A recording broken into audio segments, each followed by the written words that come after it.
Article 2(1) নিয়ে কথা বলি, যেখানে বলা আছে ইসলাম ইজ এ স্টেট রিলিজিয়ন।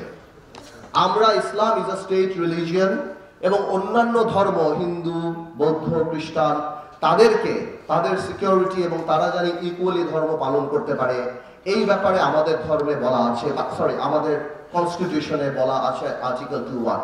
কিন্তু আমি মনে করি গত 20 বছর যাবৎ আধুনিকতার নামে, গ্লোবালাইজেশনের নামে কেন জানি আমাদের ধর্মকে বা কালচারের নামে অ্যাটাক করার একটা প্রবণতা অনেক বেশি বৃদ্ধি পেয়েছে।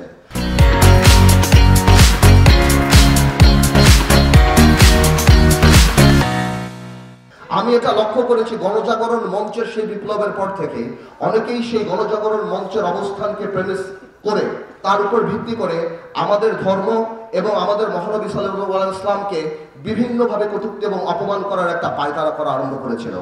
আমি মনে করি ইসলাম যদি স্টেট রিলিজিয়ন হয়েই থাকে আমাদের ধর্মে দেওয়া, তাহলে এই সংবিধানে যেখানে 90% মানুষ মুসলমান, সেখানে আমাদের হযরত মুহাম্মদ সাল্লাল্লাহু আলাইহি ওয়াসাল্লামের নাম থাকবে না, এটা আমি মানসিকভাবে মেনে নিতে পারি না।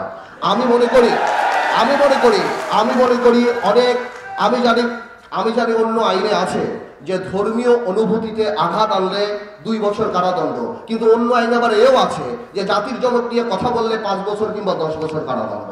তো সেই ক্ষেত্রে আমি বলতে চাই যে আমার মহানবী হযরত মুহাম্মদ সাল্লাল্লাহু আলাইহি ওয়াসাল্লামের এই নামটা, উনাকে নিয়ে কটূক্তি করাটা, এই ব্যাপারটার যাতে ডিসকারেজ এবং এটা করলে কি অপরাধ হতে পারে সেটা গুরুত্ব দেওয়াটা সংবিধানে থাকা উচিত। এতে করে সেকুলারিজম অ্যাটাক হবে না, এতে করে অন্য ধর্মকেও ছোট করা হবে না। বিকজ আমরা এই ধারাতেই বলে দিচ্ছি যে কোনো ধর্মকেই আমরা রেসপেক্ট করি এবং সবাই কর্মকাণ্ড করতে পারে।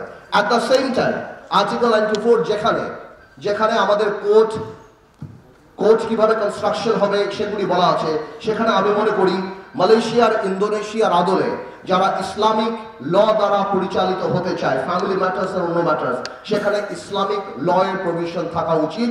যারা ইসলামিক কোর্টে ইনভোক করবে তাদের যদি, যেমন এখানে সাকসেশনের ম্যাটার থাকতে পারে, উইলের ম্যাটার থাকতে পারে, ফ্যামিলি ম্যাটার্স থাকতে পারে, সম্পত্তি, যেটা আপনার সম্পত্তি আইন বলেন বা সেই প্রভিশনগুলি যদি কেউ চায় ইসলামিক ল দ্বারা পরিচালিত হবে, তাহলে ইসলামিক কোর্টের প্রভিশন থাকা উচিত। আমি মনে করি, শোনান একটা কথা বলি, গ্লোবালাইজেশন আর মডার্নাইজেশনের নামে আমরা আমাদের কৃষ্টি, কালচার, ধর্ম থেকে অনেক দূরে সরে যাচ্ছি।